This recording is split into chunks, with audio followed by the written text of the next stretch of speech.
taking the Tennessee Master Gardener training is one of the best ways you can expand your gardening skills and create a beautiful garden. And today, we're here with Carol Green to talk about the beautiful garden spaces she's created. Good to have you. This is beautiful. Tell us a little bit about the planting scheme here, and especially that very unusual lamb's ear. I'm fascinated by that. Okay, well, so the lamb's ear has a fuzzy leaves, so texture, and then the catmint gets purple flowers through the summer. And when I bought the lamb's ear, a label said pairs nicely with the catmint. So I put that together and it smells beautifully.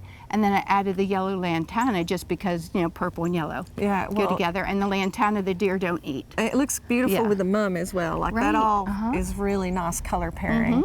And you've also got texture and fragrance and summer interest because the catmint blooms in summer. Really beautiful, really pretty. And the grass. I wanted to ask you about the grass as well. I just knew it is called fountain grass. Someone gave it to me. And you just divide it every couple years. So you start out with just one? I start with one catmint, one lamb's ear, and one fountain grass. Wow. Well, you've done well. well. I've got probably 500. You've done well with your division, that's for sure. Thank you. I bought one lamb's ear about 5 years ago, and I learned that I loved it too much because I killed it, and so I had to learn how to grow it. And so I learned that it doesn't like to be watered overhead. It likes its roots to get a good drink, but it likes to have soil that, you know, won't retain the water. And it does need to be divided periodically, but it's called... That's probably why yours is so vigorous, because I don't divide mine nearly enough, so that's beautiful. And it's really tall. I mean, I find that a really beautiful plant. I would love to have that.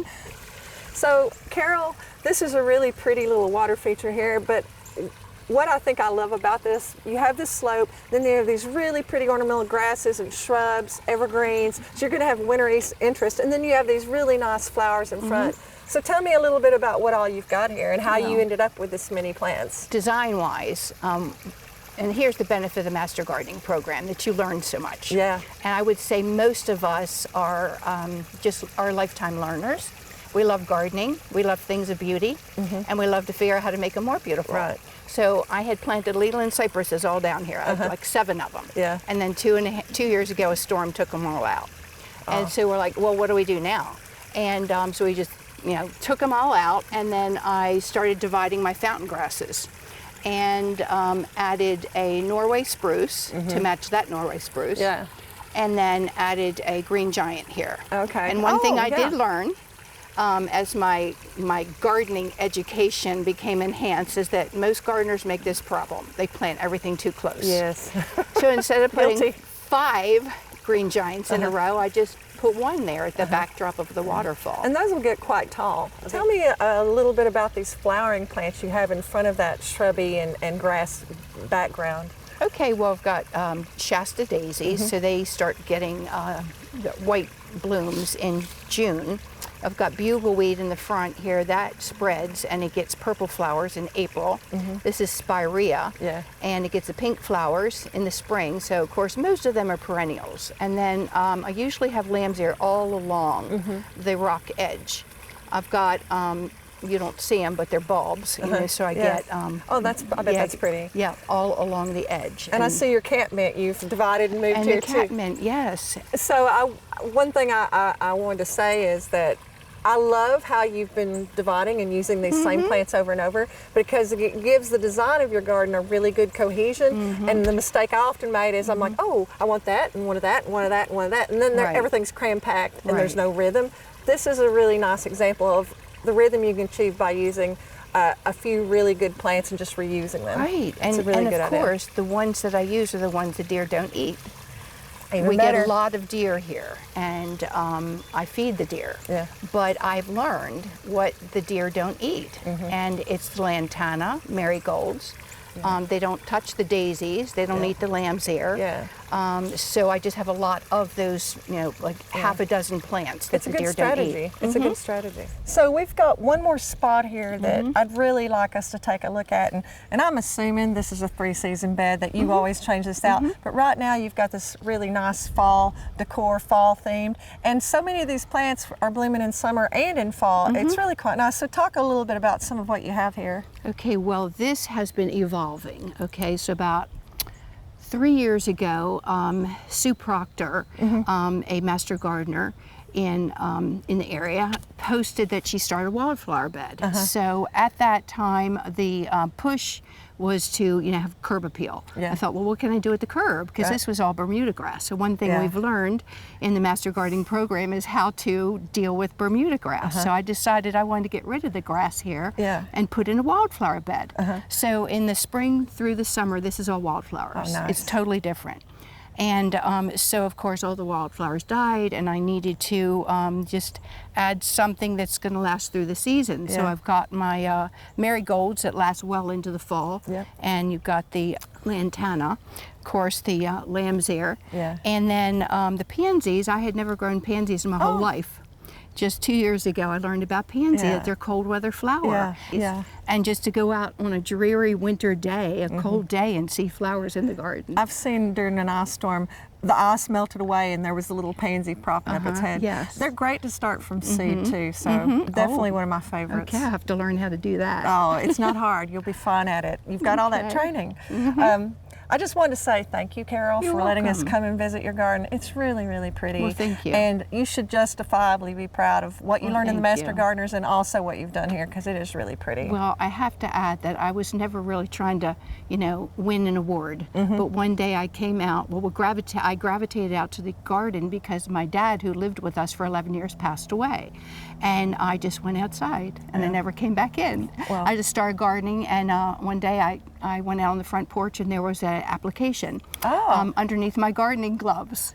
And that's how I learned about the program, and I've been in ever since, 6 years. That's awesome. That's a great story. Thank you. You're welcome. Now, I know Carol isn't one to brag, but I think she should brag a little bit about this award-winning garden. And Fred Nordquist is here with us from the Cheatham County Master Gardeners to tell us a little bit about this award and how it started. Thank you so much for coming out today, and I wanted to thank Carol for letting us tour her beautiful property. She's an amazing person, has been a great supporter of the award. She has won the Mayor's Award, as you can see. Nice. So I joined the Master Gardeners in 2018, and my wife is from Huntsville, Alabama, and they have a Huntsville Beautification Award. And so when I joined the Master Gardeners, I just thought it was incredible. Every time I'd go down and see her parents, we'd spend at least 1 weekend a month there. I thought how pretty this city is. And there'd be an auto parts store that had landscaped, doctor's offices and hospitals and subdivisions, and I just thought it was great that so many different businesses and different places had this award, and they'd gone to the trouble and really made the city a beautiful place. So when I joined the Master Gardeners, I wanted to bring this award to our county. We have codes which is supposed to keep people from littering the property and doing the worst of things, but I wanted to do something that encouraged the best of things. And my hope is that a neighbor sees her wonderful work and the award encourages her to keep working on it. We currently have over 20 awards spread across the county. We started in 2018. Okay. Our 5-year Award Plus recipients have a legacy award that hangs underneath now. We have several of those. And then I wanted to also thank our municipal leaders, the county mayor, and we have 3 of our town mayors that have sponsored the award. And so each one of them has a Beautification Award, Mayor's Award, and they actually choose a winner every year. We're sponsored, of course, we're Master Gardeners, which is sponsored by the University of Tennessee TSU Extension Service. Sierra Canals is ours, and so you can contact Sierra Canals at the Cheatham County Master Extension Service, I should say. And then we also have a Facebook page. The Cheatham County Master Gardeners has a Facebook page, and people could contact us on there and get more information. I'd love to talk to people about how to bring this award to their county, how we got started, how do we judge properties, how did we put together the people, how do we get the word out. I know Carol mentioned that she had an application under her gardening gloves, and I'm such a weirdo that You know, I'm that guy who knocks on the door. I wondered how that happened. You have a really beautiful property. So I knocked on her door and there was no one home. And I just left an application on her doorstep and left. So anyway, 6 years later, and we're still at Carol's property. So that's a fantastic story. I love that. Well, she's so passionate about gardening. It's so wonderful to share that with her. And I think that's the greatest part about gardening is the people. Everybody would say the flowers and everything, but truthfully, I think it's the people. I love people, well, most people. But it's so fun to share, you know, flowers and stories and just with people that share your interest and want to make the world a little bit prettier. Well, I really appreciate your own efforts that you've kind of glossed over in getting this program started and the work you're doing to keep everybody enthused about it. I think it's a fantastic thing, and thank you so much for telling us about it. Well, thank you guys for coming. I just can't thank you enough for spreading the word about the program. Thank you. If you love gardening, you'll want to subscribe to this channel.